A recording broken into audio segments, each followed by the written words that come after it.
ఓమజ్ఞానతిమిరాంధస్య జ్ఞానాంజనశలాకయ చక్షురున్మిలితేన తస్మై శ్రీగురవే నమః.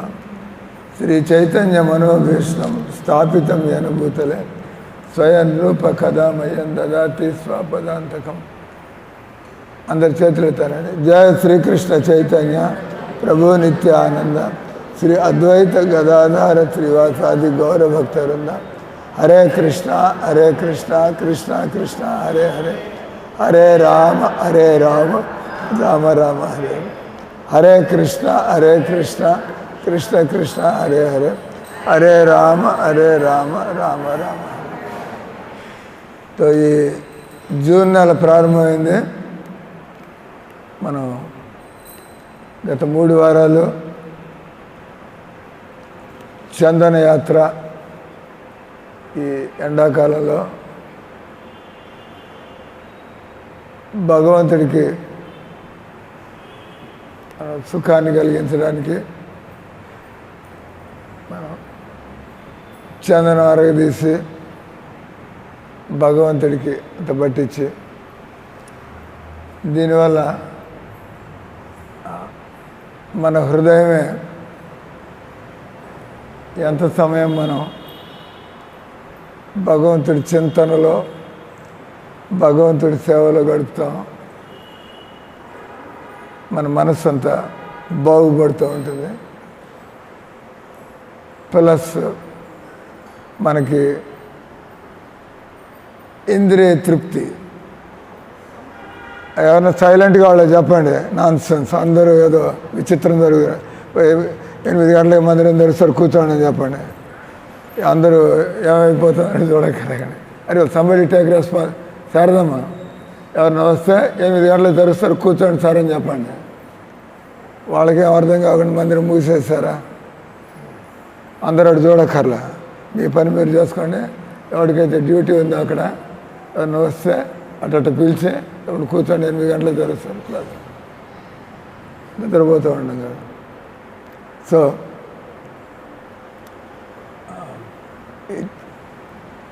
చందనయాత్ర మనం మామూలుగా మనకి ఇంద్రియ తృప్తి, మనకి ఇంద్రియ భోగాలు అలవాటైంది. ఎంతవరకు నాకు గాలి కావాలా, నా ఒళ్ళు సొలపడాలా, నాకు మజ్జిగ కావాలా, ఎంత మన బతుకంత. కానీ బాగా డబ్బున్న వాళ్ళు అన్నీ చేసి వాళ్ళు ఏమైనా సుఖపడ్డారా ఏంది? వాళ్ళకి అన్నీ ఉన్నాయి, మీ కూతుళ్ళకి అన్నీ ఉన్నాయి కదా. అక్కడ ఏమన్నారు, మనశ్శాంతి ఉంది. అంటే మనకి ఈ శరీర సుఖాల ద్వారా మనకి జీవితంలో సుఖం అనేది కలగదు. ఏదో శరీరానికి అవసరాలు ఉంటాయి, అది తినడానికి పండుకోవడానికి కావాలా బస్.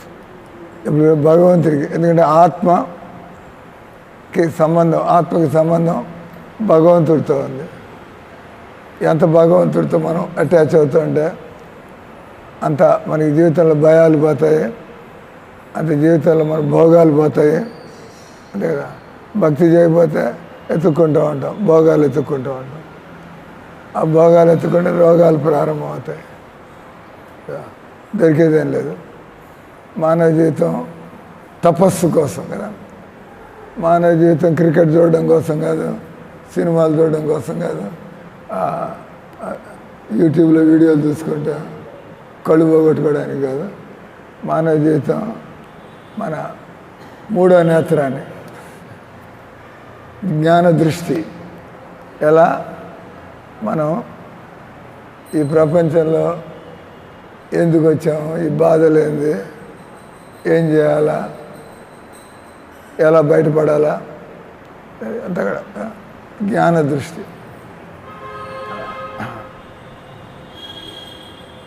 కాబట్టి మనం అలవాటు మార్చుకోవాలి. మన అందరికీ ఎంతవరకు ఈ కుళ్ళి నాశనం అయిపోయే ఈ శరీరం మీద బాగా మనకు మమకారం ఉంది. ఎంతమంది చావడం మనం చూసారా? ఎన్ని సేవల ముందు నిలబడి చూస్తారు మీరు. మనకు కూడా అదే గతి కదా. అటు ఎలా దృష్టిని ఈ శరీరం నుంచి ఎలా కృష్ణుడి మీదకు మరల్చుకోవాలి. From body consciousness to Krishna consciousness. ముందు మనకి అంత రుచించకపోవచ్చు, కానీ అలవాటు చేసుకోవాలి. అంతే ఏదైనా కూడా మంచి అలవాటు. తెల్లారు చావడం లేమో మంచిది, మనం దున్నపోతులాగా నిద్రపోతూ ఉంటాం, సోంబేరులాగా. అలవాటు మార్చుకోవడం కష్టం, కానీ అలవాటు మార్చుకుంటే సుఖంగా ఉంటాం. సుఖంగా ఉందా లేదా? తెల్లారుదాన్ని లేస్తే. లేకపోతే ఆ రోజు పాడైపోయినట్టు ఉంటుందా లేదా? అలవాటు అయితే ఇట్లా మారుతుంది, ఎందుకంటే మనసు ఉల్లాసంగా ఉంటుంది. కానీ అలవాటు చేసుకోవడం కొద్దిగా ప్రారంభంలో మొద్దుగా నిద్ర వస్తూ ఉంటుంది. ఏమన్నాడు ఇక్కడ మా ఎదురుకుండా 20 ఏళ్ళ నుంచి మందిలో ఉన్నాడు. ఏ రోజుకి ఆ రోజు కాలుతో తన్ని లేపాల, నాన్ సెన్స్ నిద్రలేవా అని. అదే అంటే మన మనసు ఎక్కడో ఉంది. ఎవరైనా మనసు పెట్టి భక్తి చేస్తుంటే దాని ఆనందం కలుగుతుంది. మనసు లేకుండా నాకు పెళ్ళం కావాలా, నాకు ఎంఆర్ఓ పోస్ట్ కావాలా, ఏమొస్తుంది భయంలో. అవి వస్తే రాకపోతే వచ్చినా కూడా రాసి పెట్టుకోండి. ఏం సుఖపడేది లేదు, తహసీల్దార్ అయినా సుఖపడేది లేదు. పెళ్ళాన్ని తీసిపెట్టుకుని ఇంట్లో దెయ్యాన్ని తీసుకొచ్చి పెట్టుకున్నట్టు. అంటే దేవుడిని సుఖపెట్టకపోతే దాన్ని సుఖపెట్టాలి. ఇప్పుడు అంటే ఇది బతుకంటే అంటే ఇవన్నీ కూడా జీవితంలో అవసరం కావచ్చు. ఒక వయసులో మనం తప్పుడు పనులు చేయకుండా పెళ్ళాం అనేది ఉంటే ఏదో మన బతుకేదో మన కుటుంబం, కానీ సుఖపడేది ఏం లేదు.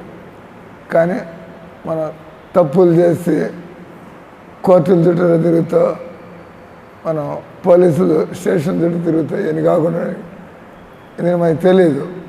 మన మనస్సుని ఎలా మనం అదుపులోకి తెచ్చుకోవాలి. అది తెచ్చుకోవాలి. దాన్ని అంటారు, ప్రభుపాద ఒక ఉదాహరణ ఇస్తారు. ఎప్పుడైనా గొడవలు జరుగుతున్నాయి అనుకోండి, పత్రావు అంటారు. పత్రావు అంటే రాళ్ళు తీసుకుని కొడతారు మిమ్మల్ని. అక్కడ తగిలి ఇక్కడ తగిలి. పోలీసుల దగ్గర తుపాకులు ఉంటాయి, జనాల దగ్గర తుపాకులు ఉండవు, కానీ రాళ్ళు ఉంటాయి వాళ్ళ దగ్గర.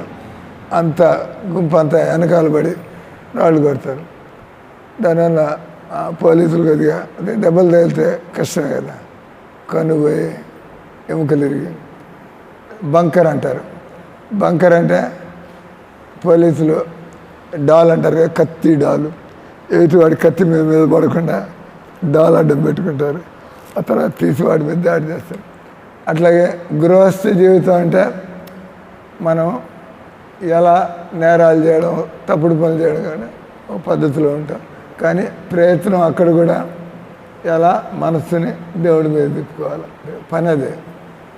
సుఖపడాలంటే మనం ఆత్మస్థాయికి ఎదగాల. అంటే ఇక్కడ మనం చెప్పుకున్నటువంటి పాయింట్, ఋషభదేవుల వారు కూడా ఆయన అంటాడు, నాయం దేహవాయం లోకే కష్టాన్ కామాన్ అరపది విద్విజాం. ఏ సుఖాలైతే మానవులంతా కూడా విద్భుజ అంటే పెంట తినే పంది అది కూడా సుఖంగానే ఉన్నా అనుకుంటుంది. మురికి కాలువ పక్కన మురికి నీళ్ళలో పండుకొని ఆ పెంట తింటూ అది సుఖంగా లేకపోతే no information. You are not given any information. When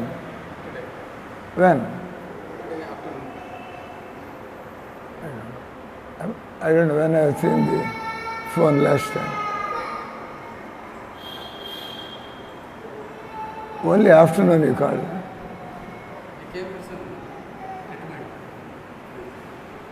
What, Ayurveda? I have some plan, I'll tell you. So, ఋషభదేవుల వారు ఆయన అంటున్నాడు, మనుషులు వాళ్ళ అంబానీలు కానివ్వండి, అదానీలు కానివ్వండి, వాళ్ళు ఎవరైనా కానివ్వండి, ఎవరైతే కృష్ణ చైతన్యం కోసం ప్రయత్నం చేయటం లేదో వాళ్ళంతా కూడా మామూలు పశువులు దేనికోసం ప్రయత్నం చూడడానికి ఈ BMW కారు, హైఫై బాడీ గార్డులు, హంగామా. బతుకుతున్న దేనికే అంటే మామూలుగా అందరిలో కుటుంబం కోసం కదా. అంటే వాళ్ళు మనకు అనిపించవచ్చు వాళ్ళ జీవితం ఏదో అద్భుతంగా ఉందని చెప్పి, కానీ వాళ్ళ జీవితం దగ్గర నుంచి చూస్తే అదే రొచ్చు వాళ్ళకు కూడా ఉండేది. ఎందుకంటే వాళ్ళు కూడా మామూలు మనుషులకు ఉండే ఆలోచనలు వాళ్ళకు కూడా ఉన్నది. వాళ్ళకి కొద్దిగా డబ్బు ఎక్కువ ఉంది, అంతకంటే కదా. అటు ఋషభదేవులు వారు ఆయన చెబుతున్నాడు, ఏ మనిషి అయితే ఆత్మను తెలుసుకొని ఆత్మ సాక్షాత్కారం కోసం ప్రయత్నం చేయటం లేదో వాళ్ళంతా కూడా జీవితాన్ని పశువులాగానే గడుపుతున్నారు. అంటే భారతదేశంలో పుట్టిన వాళ్ళు, హిందువులుగా పుట్టిన వాళ్ళు, ఎవరైతే కొంత సాధు సంతలు భక్తుల దగ్గరికి వస్తారో అటువంటి వాళ్ళకి ఒక అవకాశం. హిందూ దేశంలో, మీరు భారతదేశంలో పుట్టారు, ఇక్కడ ఇంకా ప్రపంచ దేశాలతో పోల్చినట్లయితే ఇంకా ఇక్కడ కొంత ఆధ్యాత్మిక వాతావరణం ఇంకా ఉంది ఇక్కడ. అట్లా హిందువులుగా పుట్టిన వాళ్ళకి మనం విచ్చలవిడిగా ఈ ముస్లింలాగా క్రిస్టియన్ లాగా మాంసాహారం, సారాయి లేదా ఈ సంసార సుఖాలే జీవితం అనుకుంటాం.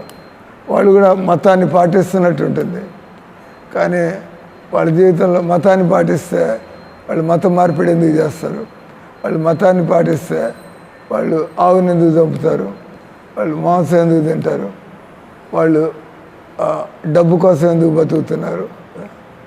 డబ్బు కోసం బతుకుతున్నాడంటే అతనికి భగవంతుడు ఈ విషయాలేమి ఆయనకి తెలియదు లేదా రుచి లేదు.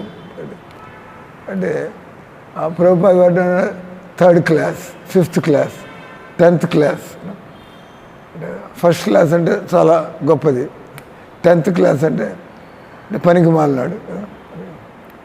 అంటే ఎవరైతే తగ్గ అది ఇస్కాన్ మూమెంట్, ప్రభుపాదుల వారి మూమెంట్ ఉంది. మతం అనే జనాలకి అర్థం కావట్లా. చక్కగా ప్రభుపాద ఏంటి, దేవుడు ఏంటి, మతం ఏంటి, భక్తి ఏంటి, భక్తి చేస్తే మనకి ఎలా ఒక హయ్యర్ కాన్షియస్నెస్, అందరిలాగా మనం ఆలోచించాం, హయ్యర్ హ్యాపీనెస్. మిగతా వాళ్ళు సినిమా పాటలు ఇది అది ఇట్లా, కానీ భక్తులకి వీటిలో ఇంట్రెస్ట్ లేదు. అంటే వాళ్ళు ఒక ఈ శరీర స్థాయి నుంచి కొంత వాళ్ళు ఎదిగారు, వాటికి ఇటువంటి వాళ్ళకి అప్పీల్ ఉండదు, వాళ్ళకి ఇంట్రెస్ట్ ఉండదు వాటిలో. అంటే ఈ రకం మనుషులు శరీర స్థాయి నుంచి ఎదిగినప్పుడు ఇప్పుడు మనకి ముసలితనం వచ్చినా, మనకు రోగం వచ్చినా మనం అంత బాధపడేది లేదు. ఇది మనం ఆల్రెడీ ఒప్పుకుంటున్నాం. మనం భక్తి చేస్తున్నాం కాబట్టి మనం ఒప్పుకుంటున్నాం, ఈ శరీరాన్ని నమ్ముకోవడంలో లాభం లేదు. ఈ శరీరాన్ని ఉపయోగించుకొని మనం ఏం సాధించాలా? కాబట్టి ఇక్కడ చైతన్య మహాప్రభు మనం ఈ నెల 20వ తారీఖు, జూన్ 20వ తారీఖు, రేపు ఏకాదశి, రేపు 3వ తారీఖు ఏకాదశి, మళ్ళీ ఏకాదశి 18వ తారీఖు వస్తుంది, మధ్యలో ఒకరోజు గ్యాప్ వస్తుంది. ఆ తర్వాత పాణిహట్టి శివుడాది ఫెస్టివల్, తోటల్లో పండుగ అంటాం మనం. తోటల్లో అటుకులు పెరుగు పండుగ, లేదా రఘునాథ్ దాస్ గోస్వామి శివుడాది ఫెస్టివల్. చైతన్య మహాప్రభు ఆయన ఈ భూమి మీదకి వచ్చి, కృష్ణుడు చైతన్య మహాప్రభు అవతారంలో వచ్చి, మామూలుగా వెనకటి కాలంలో ఎన్ని వేల సంవత్సరాలు తపస్సు చేసేవాళ్ళు, వాళ్ళు ఎంత ధ్యానాలు చేసేవాళ్ళు, మధ్యలో వాళ్ళు పతనం అయిపోవడం, ఆ మార్గం నుంచి తొలగిపోవడం, అన్ని వేల సంవత్సరాలు చేసి మనం ఏం చేయకుండా ఎలా ఈ మార్గంలో నిలబడగలం అంటే ప్రభుపాద మళ్ళీ మళ్ళీ చెబుతూ ఉంటారు. ఈ కలియుగంలో దేవుణ్ణి తెలుసుకోవాలన్నా, భక్తిలో నిలబడాలన్నా మనకి చైతన్య మహాప్రభుల వారి అనుగ్రహం లేకుండా అది వీలు కాదు. నేను కొంతమంది హిందూ పండితులను కలుసుకున్నాం. వాళ్ళు చెప్పిన సంస్కృత శ్లోకాలు మనం చెప్పలేం. ఎక్కడ పడితే అక్కడ కోట్ చేస్తూ ఉంటారు. అంటే చిన్నప్పటి నుంచి సంస్కృతం చదివి ఉంటారు. చిన్నప్పటి నుంచి పుస్తకాలు చదివే అలవాటు, మీకు వ్యాపారం అట్లా అలవాటు, వారికి ఈ పుస్తకాలు చదవడం అలవాటు. కాబట్టి శ్లోకాలు ధారాళంగా వాళ్ళు ఈ శ్లోకాలు చదువుతూ ఉంటారు. కానీ వాళ్ళకి ఏమన్నా వైరాగ్యం కలిగిందా, వాళ్ళకి ఏమన్నా అసలైనటువంటి జ్ఞానం కలిగిందా, వాళ్ళకి భగవంతుడి మీద తన మనసు పడిందా? ఒకసారి ప్రభుపాద గుజరాత్లో ప్రోగ్రాం, గుజరాతీల్ని ఇంప్రెస్ చేయడానికి ప్రభుపాద తన ఫారిన్ శిష్యులు ఇద్దరిని స్టేజ్ మీదకి పిలిచి, నువ్వు భగవద్గీత 3-4 శ్లోకాలని దాని గురించి మాట్లాడమని. వాళ్ళు 3-4 శ్లోకాలు అనవలసిన పద్ధతులు అనలేదు, కానీ శ్లోకాలు అన్నారు. దాని మీద చక్కగా వాళ్ళు కొద్దిగా మాట్లాడారు. ఆ తర్వాత అక్కడ ఉండే పిహెచ్డి చేసిన ఒక సంస్కృతం ఆయన ఉన్నాడు. ఆయన అన్నాడు తెలుసా, ఆయనకి పాండిత్యం చూపించుకునేటువంటి, అదే కదా, వాళ్ళేం తపస్సు భక్తి ఏంలే, బస్ సంస్కృట్లో పిహెచ్డి. వాడు ఏమన్నాడు ఆయన, professor Prabhupada, your disciples are not good in pronunciation. మీ శిష్యులు ఏదో కింద మీద పడి శ్లోకాలు అంటున్నారు, వాళ్ళేం సరిగ్గా ఎట్లా అనాలో ఆ భగవద్గీత శ్లోకాలని ఎట్లా అనాలో వాళ్ళే అట్లా అంటలేదు. వాళ్ళ నోరు తిరగదు కదా. ప్రభుపాద ఆయనకి తెలుసు, ఆ ప్రొఫెసరు ఆయనంది, తన శిష్యులు వాళ్ళు ఎలా గురువుని ఆశ్రయించి ఎలా చక్కగా నియమాలు పాటిస్తూ, ఎలా చక్కగా చైతన్య మహాప్రభులు వారిని ఆరాధిస్తూ, ఎలా వాళ్ళు హరే కృష్ణ మంత్ర కీర్తన చేస్తూ ఆనందంగా, వాళ్ళు చక్కగా కీర్తన చేస్తూ ఆనందంగా డ్యాన్సులు చేస్తూ పాటలు పాడుతూ వాళ్ళు. ప్రభుపాద అన్నాడు, my disciples may not be good in pronunciation but they are good in renunciation. They know, వాళ్ళకి భక్తి వల్ల వాళ్ళకి మీరు పెళ్ళాం బిడ్డల మీద మీ ఆసక్తి ఏంది, లేదా టీ కాఫీలు వదిలిపెట్టలేరు, సంస్కృతంలో పిహెచ్డి చేసి నువ్వు కుళ్ళి నీళ్ళు తాగుతావు, అంతే కదా, ఏమీ జీవితంలో మార్పు లేదు. ఆ సంస్కృతం నేర్చుకుని లాభం ఏంది? మనకి ఆ సంస్కృతం అంతా రాకపోవచ్చు, కానీ చక్కగా ఒక వైష్ణవుని ఆశ్రయించి మనం చక్కగా వినయంగా చేసుకుంటుంటే ఆనందంగా జీవితం గడుస్తుంటే తేడా తెలిసిపోతుంది. వాడి మొహం చూడగానే వీడి మొహం చూడగానే తేడా తెలిసిపోతుంది. అంటే ఇక్కడ చెప్పుకునే పాయింట్, చైతన్య మహాప్రభు ఆయన ఇప్పుడుండే పరిస్థితులను చూసి ఆయన ఇటువంటి పరిస్థితుల్లో కూడా జనాలకి ఎలా భగవంతుడు అంటే వాళ్ళకి ఆసక్తి కలిగేట్టుగా, భగవంతుడు అంటే వాళ్ళకి ప్రేమ కలిగేట్టుగా, భగవంతుడి పిచ్చిలో పడేట్టుగా కదా. మనకంతే కదా, మనం ఉన్నాం ఇక్కడ ఇస్కాన్ భక్తులం, ఏదో ప్రపంచంలో ఏదేదో జరుగుతూ ఉంటే వాళ్ళ ప్రపంచం వాళ్ళది, మన ప్రపంచం మనది. మనం పొద్దున్న టైంకి నిద్ర లేచానా లేదా, నేను 16 మాలలు జపమయ్యా లేదా, నేను నా నియమాలు పాటిస్తున్నాను లేదా, మన గొడవ మంది వాళ్ళ గొడవలు. అంటే మన జీవితంలో చాలా తేడా వచ్చింది. మనం చైతన్య మహాప్రభు యొక్క ఈ గౌడీయ సంప్రదాయంలోకి రావడం వల్ల.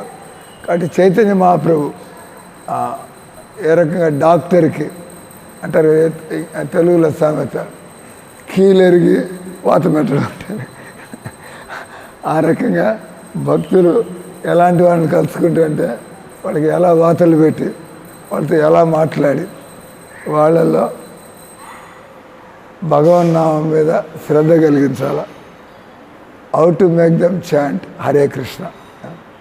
కాబట్టి మనం ఎన్ని పుస్తకాలు చదివినా, ఎన్ని గుళ్ళు తిరిగినా, మనం ఎన్ని నదుల్లో స్నానం చేసినా జనాలు చెప్పుకుంటూ ఉంటారు, అయోధ్య పోయి వచ్చినాను. పీపుల్ సే అయోధ్య పోయి వచ్చినాను. సో నేను కూడా పోయి వచ్చా అయోధ్య. మరి వచ్చారు కదా మాతో. ఏముంది అక్కడ?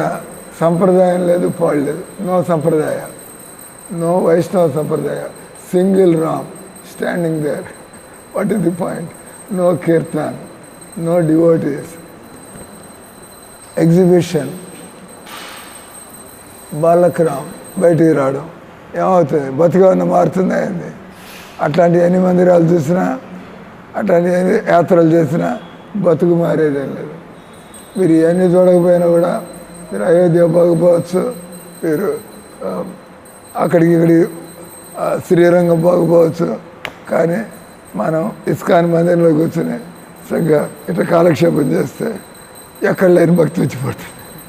కాబట్టి చైతన్య మహాప్రభు ఆయన ఈ కలికాలాన్ని దృష్టిలో పెట్టుకుని ఆయన ఏ విధంగా మనకి అంటే కలేర్ దర్శనిదే రాజన్. కలియుగంలో మనకి ఓపిక లేదు, కలియుగంలో మనకి ఇంట్రెస్ట్ లేదు, కలియుగంలో మనకి బుద్ధి లేదు, ఓపిక లేదు, మనకి ఇంట్రెస్ట్ లేదు. మేము పుస్తకాలు డిస్ట్రిబ్యూట్ చేయడానికి వెళ్తూ ఉంటాం. ఎంతమంది ఏళ్లలో మా మొహం మీద తలుపు వేస్తారు, మాకు ఇంట్రెస్ట్ లేదయా, వీఆర్ నాట్ ఇంట్రెస్టెడ్ పుస్తకాలు చదవడంలో. మీకు అవసరమైన దాని మీద ఇంట్రెస్ట్ లేకపోతే మీరు ఇంట్రెస్ట్ తీసుకోవాలి, అంతే కదా. మీకు సినిమాలు చూడడం అలవాటు అయింది, కూర్చుని జపం చేయడం ఇంట్రెస్ట్ ఉండదు.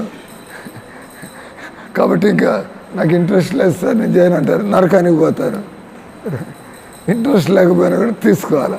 మందు చేదుగా ఉంటుంది, మందు చేదుగా ఉన్నా కూడా మింగాల్సిందే, ఇలా చస్తావు నువ్వు, అంతే కదా. మందు చేదుగా నాకు ఇష్టం లేదు సార్, ఆయన బలవంతంగా మింగాలి.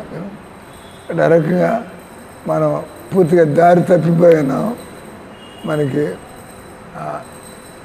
ఏది ఇష్టపడాలా, ఏది ఇష్టపడకూడదు, ఏది చేయాలా, ఏది చేయకూడదు అంత విపరీతం అవుతుంది కదా. ఏది చేయాలో భగవద్గీత 18వ అధ్యాయంలో భగవంతుడు అంటాడు, సర్వార్థాన్ విపరీతాంశ బుద్ధిస్స పార్థ తామసి. వాళ్ళు కలియుగంలో జనాలు ఇష్టం వచ్చినట్టు చేస్తున్నారు, కానీ ఎవడు చేయవలసింది ఎవడు కూడా చేయట్లా. అందరూ కూడా యాక్టివ్గానే ఉన్నారు, కానీ వాళ్ళందరూ కోతుల్లాగా యాక్టివ్. కోతులు కూడా యాక్టివ్గా ఉంటాయి, కానీ ప్రయోజనం ఏమైనా ఉందని అనవసరంగా తొంటరి పనులు. ఆ రకంగా మనకి ఇష్టం లేకపోయినా కూడా మనం అలవాటు చేసుకోవాలి. చైతన్య మహాప్రభు ఆయన మనకి ఇప్పుడు ప్రభుపాద ఇంట్రెస్ట్ లేని వాళ్ళకి, భగవంతుడు అంటే తెలియని వాళ్ళకి ఆయన తిరిగి ఎలా వేల మందిని, లక్షల మందిని, తక్కువే ప్రపంచ జనాభా 600+ కోట్లు ఉన్నాయి. కృష్ణ భక్తులు లేదా ఇస్కాన్ భక్తులు కొన్ని లక్షల్లో ఉంటారు. అంటే 100 లక్షలైతే 1 కోటి కదా, 100 లక్షలైతే 1 కోటి. జనాభా ఎంత? 600 కోట్ల జనాభా కదా. ఈ జనాభాలో కొన్ని లక్షల మంది వాళ్ళు చక్కగా భక్తి చేస్తున్నారు ప్రపంచంలో. అది గొప్ప విషయం, ఎందుకంటే సంఖ్య కొద్దిగానే ఉంది. 600 కోట్లలో 6 లక్షల మంది, నథింగ్. అది ఒక 1/2 కోటి కూడా కాదు కదా. 600 కోట్ల 1/2 కోటి కూడా భక్తి చేయటం లేదు, కానీ 6 లక్షల మంది భక్తి చేస్తున్నారు. ఇది చాలా గొప్ప విషయం. ఇది మానవ జీవితం భక్తి కోసం, కానీ ఎవరూ చేయట్లేదు. మన మధ్యలో వాళ్ళు భక్తి చేస్తూ మనం ఈ నెల్లూరులో ఉండే 10 లక్షల మందిలో మనం భక్తి చేస్తూ వాళ్ళ జీవితాన్ని మన జీవితాన్ని పోలిస్తే మనం ప్రశాంతంగా బతుకుతున్నాం, మనలో మనం ఆనందంగా బతుకుతున్నాం. మనకి తప్పుడు అలవాట్లు ఏం లేవు, మనకి ఈ డబ్బు పిచ్చి ఏం లేదు, వచ్చింది వస్తుంది, పోయేది పోతూ ఉంటుంది. ఉన్న దానిలో ఎందుకంటే డబ్బు ఎక్కువ ఉన్నా తక్కువ ఉన్నా మనం తినగలిగేది మాత్రం ఆ మాత్రమే. అది ఎట్టగా జరుగుతుంది. డబ్బు ఎక్కువ ఉంటే ఏంది, తక్కువ ఉంటే తేడా అయింది మనకి. ఎక్కువ ఉంటే దేవుడి సేవలు మనం ఇంకా ఎలా పెంచాలా. మీకు వాట్సాప్లో ఒక కొత్త మెసేజ్ పంపించాను ఈరోజు, చదివారా? వాట్సాప్లో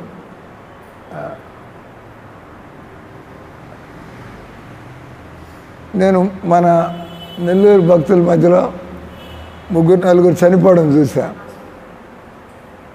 వాళ్ళు లక్షలు ఖర్చు పెట్టి, కొంతమంది 35 లక్షలు ఖర్చు పెట్టి చనిపోయారు, కొంతమంది 20 లక్షలు ఖర్చు పెట్టి చనిపోయారు. ఒక మధ్యతరగతి వ్యక్తికి ఒక వ్యక్తి మీద 30 లక్షలు ఖర్చు పెట్టగలరు. మీరు ఖర్చు పెట్టగలరు మాతాజీ? ఒక వ్యక్తిని బతికించడానికి 30 లక్షలు ఖర్చు పెట్టాలి. మీరు ఖర్చు పెట్టగలరా? ఇల్లు అమ్ముకోవాలి, అంతే కదా? ఇల్లు అమ్ముకొని బజార్లోకి రావాలి. తర్వాత ఆయన బతకడు. అంత ఖర్చు పెట్టిన తర్వాత ఆయన బతుకుతాడు అంటే లేదు. ఎవరిని బతికించాలని చూస్తున్నా అంటే ఎందుకు పనికి మళ్ళీ రిటైర్ అయిపోయి దేనికి పనికిరాం. వాళ్ళ మీద మనం 40 లక్షలు ఖర్చు పెట్టి ఇల్లు అమ్మేసుకుని బజార్లోకి వచ్చి అడుగు తినాలయ్యింది. ఇవన్నీ చూస్తూ ఒక ఆలోచన వచ్చింది. మీకు మెయిల్ చేయలేదు బాలుకి, ఈ can join the core committee. Idea అయింది. నేను దానికి ఇంట్రొడక్షన్ రాసా. ఇదే రాస్తాం. మనం మామూలుగా శాస్త్రాలు చదువుతున్నాయి. ముసల్తనంలో మనం అంత్యనారాయణ స్మృతి, భగవంతుడి చింతన చేస్తూ కానీ భగవన్నామాన్ని జపం చేస్తూ కానీ మనం ఇంకొక 4 రోజులు బతకాల. 4 రోజులు బతికి చేసేది కనీసం మీరు భక్తి చేస్తుంటే ఇంకో 4 రోజులు బతకాలని అర్థం ఉంది. నా తలకాయ ఇంకా దేవుడి మీద పడలేదు సార్, ఇంకో 4 రోజులు బతికితే ఇంకా 4 రోజులు భజన చేసుకుంటా. మీకు భజన చేయాలని లేదు, ఇంకా 4 రోజులు బతికి ఇంకో 4 పాడు పనులు చేయాలి, అంతే కదా. అంటే సస్టైనబుల్ దాని బదులు. మేము చెప్పింది ఏంటి అక్కడ, భగవద్గీతలో చెప్పినట్లుగా గౌరవంగా మనం మృత్యువుని ఆహ్వానించాలి. దానికి ఆహ్వానించాలంటే మనకి కొంత సభ్యత కావాలా, సంస్కృతి కావాలా, మనకు కొంత వైరాగ్యం కావాలా. వైరాగ్యం లేకపోతే ఏళ్ళాడుతూ ఉంటాం, ఇంకా బతకాలని. అందుకని ఒక ఇటువంటి హాస్పిటల్లోకి పోకుండా సరిగ్గా అనుభవం ఉండేటువంటి మన పద్ధతి వచ్చి ఆయుర్వేదం కదా. ఆయుర్వేదంలో ఈ 30 లక్షల ఆపరేషన్ జరుగుతుంది, రోజుకి 50,000 కట్టాలా, ఇట్లంతా. వాడేదో నాడి చూస్తాడు. నాడి చూసి కఫము, వాతము, పిత్తము, దాన్ని బట్టి మీకు అంటే అక్కడేమి శరీరాన్ని వెంటిలేటర్ల మీద పెట్టడం, ఐసీయూలో పెట్టడం, పెద్ద 10 మంది డాక్టర్లు చెక్ చేసుకోవడం, అంతే కదా. కంటికో డాక్టర్ వస్తాడు, మీ ఊపిరితిత్తులకో డాక్టర్ వస్తాడు. మీ రోగాన్ని తగ్గిస్తాడో లేదో కానీ వాళ్ళందరికీ ఫీజులు మాత్రం కట్టాలి. ఊరికే ఎందుకు వస్తాడు ఆయన? ఈ రోజుల్లో డబ్బులు కట్టలేకపోతే వాళ్ళు తినగా చెప్పేస్తారు మీకు, మీరు చెన్నై తీసుకుపోతే బాగుంటుంది, తెలుసు మీరు డబ్బులు కట్టలేదు అంటే ఇక్కడ పెట్టుకుంటే లాభం మీద గంట ఇక్కడి నుంచి. ఈ పరిస్థితి అంటే మన జీవితాన్ని మనం ఆఖరిలో ఒక్కసారిగా మార్చుకోలేము. జీవితాన్ని చక్కగా మొదటి నుంచి అది ఎప్పుడైతే కనీసం మనకి ఇటువంటి విషయాలు తెలుస్తాయో అప్పటి నుంచి లేట్ దాన్ నెవర్. అసలు చేయకుండా మనిషిలాగా బతకకుండా చావడం కంటే కనీసం ఏదో 60 ఏళ్ళు పాడైపోయినాయి, అదే ఇంకా మనం 10 ఏళ్ళు 15 ఏళ్ళు బతుకుతాం. ఈ 15 ఏళ్ళు నేను సులభం, భగవద్భక్తి చేయడం సులభం. తెల్లవారుజామున లేచి హరే కృష్ణ అంటూనే మీకు మోక్షం కలుగుతుంది అట్లా. భగవన్నామని ఎప్పుడైనా అనొచ్చు కదా. తర్వాత ప్రసాదం తినాలి. చైతన్య మహాప్రభు నేర్పించింది అది. మీరు చక్కగా భగవద్గీతలో కృష్ణుని దేవుడు అని ఉంది. ఇక అతి తెలివితేటలు అక్కర్లా. నేను ఋగ్వేదంలో చదివా, నేను సామవేదంలో చదివా, నాన్ సెన్స్ అని ఎందుకు చదివి కన్ఫ్యూజ్ అయిపోయినావు. భగవద్గీతలో చెప్పినట్టుగా కృష్ణుడి దేవుడు చాలు. ఋగ్వేదం మాకు అక్కర్లేదు, నీ ఋగ్వేదం అక్కర్లేదు, మీ యజుర్వేదం అక్కర్లేదు, వేదైశ్చ సర్వై అహమేవ వేద్యో. కృష్ణుడు భగవద్గీతలో ఈ వేదాలన్నీ చదివి నన్ను తెలుసుకోకపోతే లాభమైంది, నన్ను తెలుసుకుంటే నువ్వు వేదాలు చదవాల్సిన అవసరం ఏంది. అది అటు చైతన్య మహాప్రభు మొత్తం అంతా కూడా ఆయన ఈ మేడ్ ఇట్ వెరీ ఈజీ. అంతా వడబోసి ఆయన సారాన్ని తీసి బత్తాయి రసం గోళతో మీరు పెచ్చు తీయాలా, ఆయిల్ వస్తుంది, చేదుగా ఉంటుంది, రసంలో కలుస్తుంది, మధ్యలో ఇంకా తెల్లగా ఏదో ఉంటుంది, అది కూడా తీయాలా, తొనలు తీయాలా, ఆ చెత్త అంతా మింగం కదా, అయిన తీయాలా, గింజలు తీయాలా, దానిలో రసం ఉండేవి ఉంటాయి. తిన్నగా మీకు రసం ఇస్తే ఏం ఆలోచించక గటగట శుద్ధంగా బాగుంది ఇప్పుడు కదా. కాబట్టి చైతన్య మహాప్రభు ఆ పని చేస్తున్నాడు. ఈ కలికాలంలో ఎన్ని తెలుసుకునేవాడు లేడు, అర్థం చేసేవాడు లేడు, ఆ విధంగా తపస్సులు యోగాలు చేసేవాడు లేడు. చైతన్య మహాప్రభు అన్నాడు, చాంట్, డ్యాన్స్ అండ్ ఫీస్ట్. మీరు భగవన్నామాన్ని అలవాటు చేసుకోండి, చక్కగా మీరు ప్రసాదం తినడం అలవాటు చేసుకోండి. మీకు రోజు చేస్తూ ఉంటే మీకు మీ అంతటి మీకు సుఖం అనిపించి మీరే డ్యాన్స్ చేస్తారు, చేతులు ఎత్తి కాళ్ళు కదుపుతారని. హరే కృష్ణ హరే కృష్ణ కృష్ణ కృష్ణ హరే హరే, హరే రామ హరే రామ రామ రామ హరే హరే. 20 జూను పాణిహట్టి తోటల్లో పండుగ ఉంది. 20 జూన్ ఏం వారం మాతాజీ? ఏం వారం రాసింది? గురువారం. గుర్తుపెట్టుకోండి. మన తాడిపత్రి మన తోటల్లోనే ఉంటుంది. కొబ్బరి తోపులు ఉన్నాయి అక్కడ పెద్దగా, వాటి కింద ఉంటుంది. హరే కృష్ణ.